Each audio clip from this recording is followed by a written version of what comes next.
You want details? Fine. I drive a Ferrari 355 Cabriolet. What's up? I have a ridiculous house in the South Fork. I have every toy you can possibly imagine. And best of all, kids, I am liquid. So, now you know what's possible. Let me tell you what's required. Life advice is lifeadvicerr@gmail.com. I want to say thank you to a bunch of people around my age that wanted to back me up on the Wings in the 90s boom. They were like, yeah, that's true, which I know is tough. Look, not all of us are the same age. We have different experiences. This one's titled, Am I a Scumbag? All right. I feel like kind of a scumbag. I'm 25, recently just got out of a long-term, over 3 years relationship. We met at school. She's graduated now, and I'm not. Oh, so hey, man. Cool. Dating a senior. Distance was too much now and in the future, so we called it off because our families live in different parts of the country. We both want to be close to them as we grow old, but that's whatever. About a week after I became single, I met this girl at a party. We hit it off, instant connection. We're having fun all night. At the end of the night, we exchanged numbers, but right after we exchanged numbers, she told me she had a boyfriend, long distance relationship too. I thought, this is kind of weird, but it's just one night of singing and dancing, and that will be it. So we get a song and dance man here. Nice. 2 days later, I get a text from the girl. It's Sunday night, but Monday's a holiday, so the city's buzzing a little and everyone's out in the town. I end up meeting up with this girl again, and we have another awesome night. At the end of the night, we're just walking around the city at 4 a.m. I know, pretty late, but I'm confident in my abilities to protect myself and others. And a badass. Unless, of course, the person has a gun. Jesus What the Christ. fuck is this email about? What is happening? And now I want to give it more time. So a night is singing and dancing. 4 a.m. They're just walking around the city. It's a glow with energy. It's pretty late, he says, but he is confident in his abilities to protect myself and others, unless, of course, the person has a gun. Seems so far there's nothing inaccurate. Straightforward. That doesn't really matter because if someone has a gun and wants to shoot you, there's really nothing you could do anyway. Noted. So I walk back to her apartment. It's about 5 a.m., just about the time my mom wakes up for the gym. Shout out to your mom who works out early. My mom calls me and asks me where I am. I tell her, Mom, I'm still in the city. She gets mad at me because it's dangerous, and then I call an Uber and got home. She was upset but not too mad because she made me some breakfast before I went to bed. What? This can't be real. I don't think it's real, but let's keep reading it. Or it's like talking to me.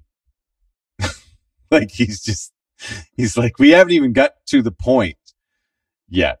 Once he said the eggs, now I think I'm out on this, but we're going to stay in. This is all happening the start of August. I need to be back to school by the start of September. Oh, so he was living with his parents and he was out till 5 a.m. But again, if a guy had a gun, there's really not much any of us can do. Although I think there's probably a lot more guys trying to defend themselves against guns because of the Instagram videos that are like, hey, this is what you do. Like, yeah, I don't know if that works. I don't know if that one will work. And not everybody can be trained. Oh, just take it out of his hand. Yeah, that's easy. When it's like you have a gun in your face. Oh yeah, just do this little technique where you just rip his arm down, and then all of a sudden you have the gun. No, come on. Go to your right, his left. Yeah. And make sure that your arm, and then if you can get his wrist and turn it, then it's a major pressure point. He'll just drop it. He'll just drop the gun, dude. Simple. This is terrible because you know what's happened. Where kid was like, saw this video. Hold on. Let me set my feet. Okay, this is all happening start of August, but for the whole month of August, me and this girl grow closer from hanging out in group settings and slowly morph to one-on-one chill sessions. I think it might be real. The whole time she has a boyfriend. One weekend she even goes and spends a weekend with him, but that's okay. I can't be upset. She literally has a boyfriend. Okay. Every day until I leave for school, we hang out in some way or another, created a strong connection. We both have said we have feelings for each other, but she says she loves her boyfriend still very much and doesn't want to break up with him. With all that being said, she'll still call me multiple times throughout the day to just check up on me. Annoying. See how I'm doing and fill me in on her day. Also annoying. I don't see her anymore because I'm adding in the annoyings, by the way. Those are ad libs. I left for school and live 17 hours away from where she is. I've told her multiple times that I think this should stop so I can focus on other things and meet some new girls instead of dragging this whole situation out. Oh, again, by the way, the first relationship that we had has nothing to do with this either. Whenever I tell her that she gets upset and she says she doesn't want to see me with anyone else, But of course, she still won't break up with her boyfriend. I just told her I'm not talking to her for the whole week to see if it will help clear our heads and bring the intensity of our relationship down a little bit. I do really like this girl, and she's told me many times she feels the same. I used to not care about the other guy, but now I just feel bad. Just wondering what I should do if I'm a scumbag for doing this. All right, first of all, you're an incredibly detailed storyteller, and we got almost your origin story. If you were a superhero, we already have the script for Origins after the first part. I wouldn't beat up on yourself here too much. None of you guys are marrying anybody. This whole transaction of people, likely. She had a summer thing with you while she has a boyfriend. Like, it'd be great if everybody signed permission slips on this kind of stuff. It's not the way life works. That's not the real world. So this is not that weird. I wouldn't start beating yourself up for this. At 20 years old, if you wanted to be holding yourself to the highest moral standards and saying this isn't exactly something that I want to do, all right, good for you. Give yourself credit for it, but the credit that you deserve for that, and you would deserve credit if you did it. You didn't do it, but I also wouldn't say the inverse is now that you have to beat up on yourself the entire time. Because honestly, that shit's a complete waste of time. And I'm telling you now, in a few years, you're not even going to think you're actually going to at one point, unless you're really weird. You're just going to go, I don't even know why I cared about it or get that worried about it. Now, she, if this is all true, is an asshole. Because she's doing I want you to be this thing for me while I have this thing, which is the main boyfriend back where she is in college. All right. She wants both. Most of us want everything from the buffet. Sometimes you'll have situations where you don't even necessarily care about the person that you were with, but you still want to know that it's there in case. And that can be an ego thing. That can be an attachment thing. Be a lot of different things that are going on with this.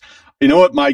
If you really liked her, which I would say, just move on. Just move on. You actually aren't going to care. If girls actually like you this much too, by the way, man, then you're just going to meet somebody else anyway, and you're going to be fine. Now, again, there are those few through our lives that you have that little extra connection. There's just something a little there. The way you look at that person, you look at them, they look back at you, and it's just a little bit different from all the other people you've hung out with. Okay. Those are real things. It's going to happen. And if that's who this girl is and you actually do really care and you do want a relationship with her and you want her to break up with her boyfriend, I can tell you the only way to handle this is ignore her for like a really long stretch. And if you really want her, just ignore her and she's going to go crazy about it. And then you're probably going to get everything you want, because this is 101. And if it were inverted the other way, male, female, I'd say the female to do the exact same thing to the male. If there are these kinds of relationships where she kind of is selfish and she wants to know that you're there, even if she can't be with you all the time, the best way to actually get what you want out of it is to punish her by not letting her talk to you all the time. I mean, it's fucked up, but it's kind of normal. And that would be my advice. Yeah, dude. Here's a nice thing. Shout out to the pause notifications feature on iPhones. That way you don't, or block her if you want. Unless she sends you like boob pictures at midnight sometimes, and that's what you like. But I mean, I guess what I'm saying is you can do it. You make it a lot easier for yourself. I don't know. Sometimes you have one of those things where it's like, yeah, we're not really talking, but every once in a while, one Kyle, of us is drunk. You cover all the bases. Yes. But what I think this guy should do is, if he doesn't want the credit for blocking her, because they can find out if they're like, hey, I called you and it went straight to voicemail a couple of times. Did you seriously block me? Had somebody hit me up on LinkedIn a couple of years ago. Like, did you really block me? But, what the nice feature about the pause notifications thing is, like, you'll see it if you're scrolling through your text, but it's not going to like interrupt your day if you're out. Like, you're not going to get pinged if she calls you or texts you. But if you go into your inbox, you can see that she does text you. That might be easier for your thing. But yeah, I totally agree with you. Leave her alone.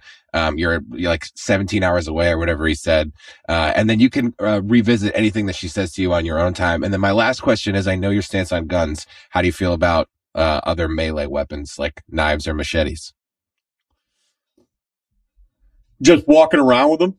No, I mean, he says I know how he feels about how he could defend himself with a gun. He's probably not there, but he's kind of made it seem like only. So maybe he feels like he's good with small knives. But what if somebody has like a machete? Do you think he would run then too, or? I don't know. He said he could handle himself. I feel like he's at least thought about it. He's definitely thought about it. He put it in the email. I mean, he told us he likes his chances of being able to check people walking around the city late at night. I'm assuming this is New York City. Here's the thing. He's so detailed too that if he was worried about knives, he would put that in the email. Also a great point. But the machete, both of you guys pretty are good on your length to game. it. No, I mean the machete. There's a lot of room for error. Like if the guy's got a long reach plus a machete, I don't think you would like his chances. There's no chance of the three of us that any of us know more about machetes than Kyle. That's true. If I had one friend who would be a machete expert, Kyle would be the guess. Kyle, how many machetes have you owned in your life? Was more of my parents' machete situation, but did you take it with you back to your apartment? No, of course not. Slashing bamboo sticks. I did get a baseball bat once, but that was some guys for came. What? Wait, some guys came to my when I was actually suspended, and I moved out of my dad's house because he started charging me rent because he could not believe I got suspended. So I moved in an apartment. I'm freshly 19, and me and my buddy, shout out to Paulie Piff, were roommates, and then he kind of went down the hard drug trail, and I did not. And so there was guys like from the city of Poughkeepsie once that like showed up and knocked on my door asking where he was because he owed him $15. And like the kind of guy that's going to show up to your door looking for $15 saying he's going to have to hurt your roommate. I was working at Modell's at the time, so I went and bought a Mizuno wooden bat, and I was like that. So I had a bat by the door for that.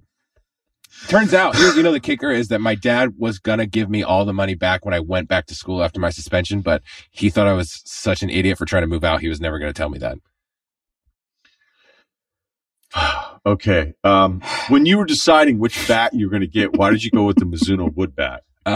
Well, I got a pretty good discount on it, and I've been eyeing bats for a while.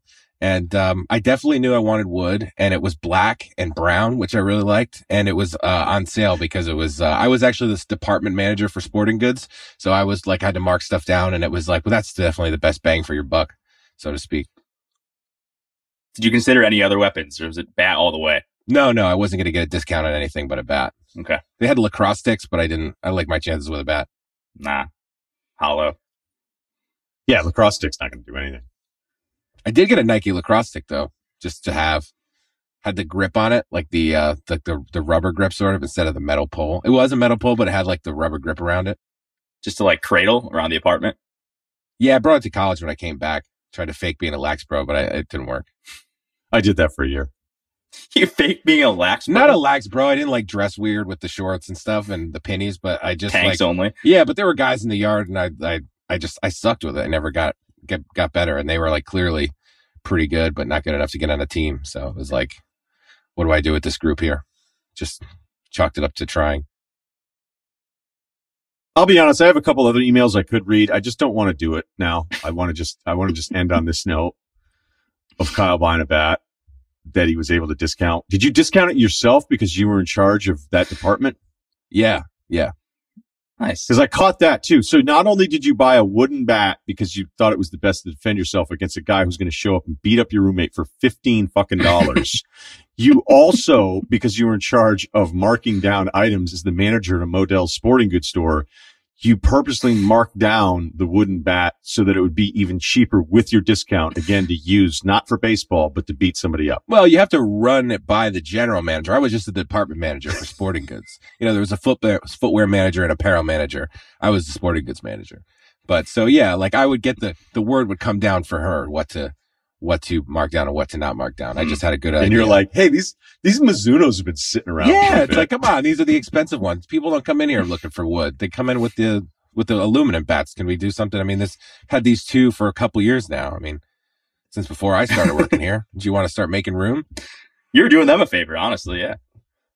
Yeah, we got to move product. We can't have this stuff. The 2017s are coming in soon. Totally. All right, we're done. We're done for the day.